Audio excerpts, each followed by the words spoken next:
안녕하세요. 자유교회 이진우 목사가 보내드리는 아침 묵상입니다. 오늘도 예수 그리스도의 향기를 내는 복된 하루가 되시길 바랍니다. 8월 19일 수요일 아침 묵상입니다. 오늘은 성령으로 시작되는 새로운 삶이라는 제목으로 요한복음 3장 6절로 7절의 말씀 묵상합니다. 육으로 난 것은 육이요 영으로 난 것은 영이니 내가 내게 거듭나야 하겠다 하는 말을 놀랍게 여기지 말라.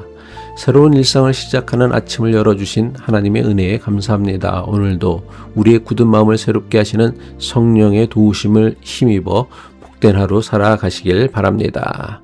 어제 묵상에서 우리는 물과 성령으로 태어난다는 것이 하나님의 은혜로 씻김을 받고 새로운 생명을 얻는 것임을 살펴보았습니다. 오늘 묵상하는 말씀에서 예수님은 니고데모에게 거듭남을 한층 더 분명하고 자세하게 설명하십니다. 요한복음 3장 6절이죠. 육으로 난 것은 육이요 영으로 난 것은 영이니. 이 말씀을 읽을 때 주의해야 할 것은 예수님께서는 육체는 악하고 영혼만 선하다고 말씀하신 것이 아니라는 점입니다. 여기서 육과 영은 인간을 몸과 영으로 둘로 잘라 한쪽은 악하고 다른 쪽은 선하다고 나누는 개념이 아닙니다. 요한복음은 하나님의 말씀이 육신이 되어 우리 가운데 거하셨다고 선포합니다. 따라서 육과 영은 자기 능력만을 삶의 근원으로 삼아 살아가는가 아니면 하나님의 성령을 생명의 근원으로 받아들이며 살아가는가를 보여주는 상반된 삶의 방향을 의미합니다. 육은 부모에게서 태어난 인간의 자연적이고 유한한 생명을 가리킵니다. 육으로 태어난 인간의 생명은 소중하지만 그 생명 자체가 성령의 생명을 만들어낼 수는 없습니다. 더 나아가 육의 방식은 자신의 지식과 능력만을 삶의 최종 근원으로 의지하는 태도로 나타나기도 합니다. 다시 말해 부모에게 물려받은 혈통과 문화, 교육과 경험은 우리의 삶을 형성합니다. 그러나 그것만으로 하나님 나라의 사랑과 정의와 평화를 살아낼 수는 없습니다. 니고데모는 유대인이었고 바리새인이며 이스라엘의 선생이었습니다. 그런 좋은 혈통과 풍부한 성경 지식, 종교적인 성실함을 모두 갖추고 있었습니다. 그러나 예수님은 그에게도 위로부터 오는 하나님께서 부어주시는 새로운 생명이 필요하다고 말씀하셨습니다. 인간이 쌓은 자격은 인간적인 성취를 만들어낼 수 있지만 하나님의 생명을 만들어내지는 못하기 때문입니다. 우리의 의지와 노력도 마찬가지입니다. 결심을 통해 습관이 바뀌고 지식을 쌓으면 더 책임감 있는 사람이 될 수 있습니다. 분명 이러한 노력은 소중합니다. 그러나 의지만으로 굳은 마음을 새 마음으로 바꾸고 미움을 사랑으로 변화시키며 원수를 이웃으로 받아들이기는 어렵습니다. 인간의 육신은 자신을 보호하고 인정받으려는 욕구를 지닙니다. 물론 생존에 필요한 본능이지만 이것이 삶의 유일한 기준이 되면 다른 사람보다 앞서려 하고 내 가족의 안전만을 먼저 생각하게 됩니다. 영으로 난 것은 영이라는 말씀은 단순히 몸을 벗어나 신비로운 영적 존재가 된다는 뜻이 아닙니다. 하나님의 성령으로부터 생명을 받아 몸과 마음, 생각과 관계를 포함한 삶 전체가 새로운 방향을 갖게 된다는 뜻입니다. 물론 성령으로 태어난 사람도 여전히 연약하고 두려움을 느끼며 실수합니다. 그러나 더 이상 두려움과 욕망이 삶의 최종 결정권자가 되도록 내버려 두지 않습니다. 성령은 자기 중심적인 삶에서 하나님과 이웃을 향해 열린 삶으로 우리를 이끄십니다. 성공해야만 가치 있다고 믿던 사람이 자신과 이웃의 존엄을 하나님의 사랑 안에서 발견하게 하십니다. 이전에는 나에게 도움이 되는 사람과 그렇지 않은 사람을 나누었다면 이제는 아무것도 갚을 수 없는 사람에게도 자신의 자리를 내어주기 시작합니다.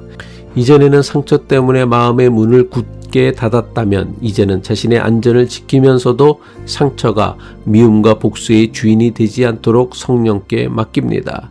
예수님은 이어서 니고데모에게 내가 내게 거듭나야 하겠다고 한 말을 놀랍게 여기지 말라 자꾸 말씀하십니다. 요한복음 3장 7절이죠. 내가 내게 거듭나야 하겠다 하는 말을 놀랍게 여기지 말라. 이스라엘의 선생인 니고데모는 하나님께서 백성에게 새 마음과 새 영을 주시겠다는 예언자들의 약속을 알고 있었습니다. 그러므로 예수님은 니고데모에게 하나님의 새롭게 하시는 일을 전혀 낯선 일처럼 여기지 말라고 말씀하신 것입니다. 거듭남은 인간이 하나님께 올라가는 계단이 아니라 하나님께서 인간에게 내려주시는 새로운 생명이라는 은총입니다. 이민자로 살아가는 우리는 인간의 한계와 생존의 압박을 더욱 선명하게 경험합니다. 낯선 땅에서 살아남기 위하여 안정적인 직업과 재료, 신분, 재산과 자녀의 성공을 붙들게 됩니다.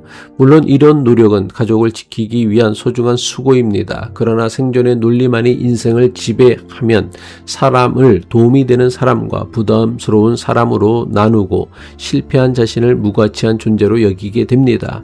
성령으로 거듭난다는 것은 이민자로서의 수고를 부정하는 것이 아닙니다. 성공과 안전만이 우리의 가치를 결정하지 못하도록 삶의 중심을 하나님의 사랑으로 옮기는 것입니다. 교회도 유괴의 방식에 머물 수 있습니다. 교인 수와 재정, 직분과 봉사 능력으로 사람의 가치를 평가하고 새로운 사람보다 오래된 질서를 지키는 데 더 많은 힘을 쓸 수 있습니다. 그러나 성령으로 새로워진 공동체는 오래된 교인과 새로운 교인, 건강한 사람과 연약한 사람, 신앙이 익숙한 사람과 아직 낯선 사람이 서로의 자리를 인정하고 도우며 살아가게 합니다. 또한 기억해야 할 것은 거듭남은 단 한 번의 감동으로 끝나는 사건이 아니라 새로운 생명의 시작입니다. 새로 태어난 생명이 자라듯이 우리는 말씀과 기도, 성찬과 사랑의 실천을 통하여 성령 안에서 날마다 그리스도를 닮아갑니다. 따라서 거듭나야 한다는 말씀은 우리를 정죄하는 무거운 명령이 아닙니다. 우리 힘만으로 자신을 새롭게 만들려는 짐을 내려놓고 성령의 은혜에 응답하라는 예수님의 친절한 초대입니다. 오늘도 육의 한계에 갇히지 않고 우리 안에서 사랑과 용서와 용기를 일으키시는 성령을 따라 살아가는 복된 하루가 되기를 바랍니다. 기도하겠습니다. 새 생명을 주시는 하나님 아버지, 우리의 지식과 경험과 힘만 의지하며 살아왔던 마음을 내려놓게 하옵소서. 두려움과 경쟁심에 붙들린 우리를 성령으로 새롭게 하시고 사람을 판단하고 나누던 눈을 사랑과 긍휼의 눈으로 바꾸어 주옵소서. 말씀과 기도와 성찬과 사랑의 실천을 통해 날마다 그리스도를 닮아가며 이웃의 존엄을 돌보는 성령의 사람으로 살아가게 하옵소서. 예수 그리스도의 이름으로 기도합니다.